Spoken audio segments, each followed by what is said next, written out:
Ladies and gentleman, CM Siddaramaiah ಅವರ ಕುರ್ಚಿ ಭದ್ರವಾಗಿದೆಯೇ ಎಂಬ ಚರ್ಚೆ ರಾಜಕೀಯ ವಲಯದಲ್ಲಿ ಕೇಳಿಬರ್ತಾ ಇದೆ.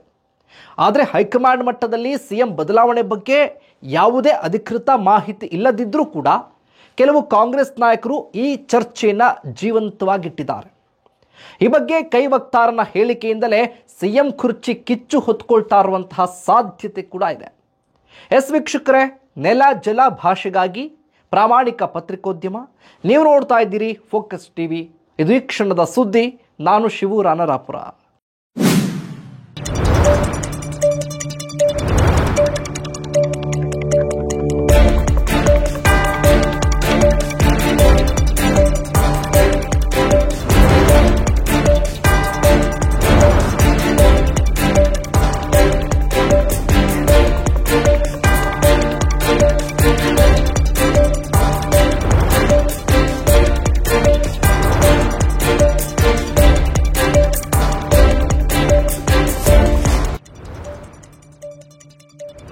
ಸಿಎಂ ಸಿದ್ದು ಕುರ್ಚಿಗೆ ಕಾದಿದ್ಯಾ ಸಂಕಷ್ಟ?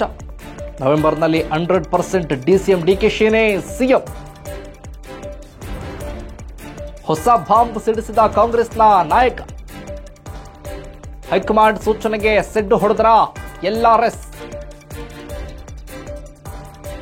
October ಕ್ರಾಂತಿನೋ November ಕ್ರಾಂತಿನೋ? ಕೈ ವಕ್ತಾರನ ಹೇಳಿಕೆಯಿಂದ ಮತ್ತೆ ಸಿಎಂ ಕುರ್ಚಿ ಕಿಚ್ಚು. ಸಿಎಂ ಸಿದ್ದರಾಮಯ್ಯ ಕುರ್ಚಿಗೆ ಸಂಕಷ್ಟ ಎದುರಾಗಲಿದೆ ಎಂಬ ಚರ್ಚೆ ರಾಜಕೀಯ ವಲಯದಲ್ಲಿ ಪದೇ ಪದೇ ಪದೇ ಮುನ್ನೆಲೆಗೆ ಬರ್ತಾ ಇದೆ. ಜ್ಯೋತಿಷಿಗಳು ಈ ಸಂಬಂಧ ಭವಿಷ್ಯದ ಮೇಲೆ ಭವಿಷ್ಯಗಳನ್ನು ನುಡಿತಾ ಇದ್ದಾರೆ. ಸ್ವತಃ ಸಿದ್ದರಾಮಯ್ಯನವರು ನಾನು 5 ವರ್ಷಗಳ ಕಾಲ ಸಿಎಂ ಆಗಿರೋದು ಪಕ್ಕಾ ಅಂತ ಹೇಳಿದ್ರೂ ಕೂಡ ಚರ್ಚೆಗೆ ಪೂರ್ಣ ವಿರಾಮ ಇನ್ನೂ ಬಿದ್ದಿಲ್ಲ. ಈ ಹಿಂದೆ ಸೆಪ್ಟೆಂಬರ್ ಕ್ರಾಂತಿ ಹೇಳಿಕೆ ರಾಜ್ಯದಲ್ಲಿ ಕಿಚ್ಚು ಹಚ್ಚಿತ್ತು. ಕಾಂಗ್ರೆಸ್ ವಲಯದಲ್ಲಿ ಕೋಲಾಹಲ ಸೃಷ್ಟಿ ಮಾಡಿತ್ತು. ಹೈಕಮಾಂಡ್ ಮತ್ತೆ ಮೀಟಿಂಗ್ ಮಾಡಿದ್ರು ಕೂಡ ಕೊನೆಗೆ ಸಿದ್ದರಾಮಯ್ಯ ಅವರೇ 2 ವರ್ಷ ನಾನೇ ಸಿಎಂ ಅಂತ ಹೇಳಿ ಚರ್ಚೆಗೆ ಫುಲ್ ಸ್ಟಾಪನ್ನು ಇಟ್ಟಿದ್ರು. ಇದೀಗ ಮತ್ತೆ ಡಿಕೆ ಶಿವಕುಮಾರ್ ಸಿಎಂ ಆಗ್ತಾರೆ ಅನ್ನುವಂಥ ಕೂಗು ಜೋರಾಗಿದೆ. ಮಂಡ್ಯದಲ್ಲಿ ಎಲ್ಲರ ಶಿವರಾಮೇಗೌಡರು ನವೆಂಬರ್ ಬಾಂಬ್ ಸಿಡಿಸಿದ್ರು.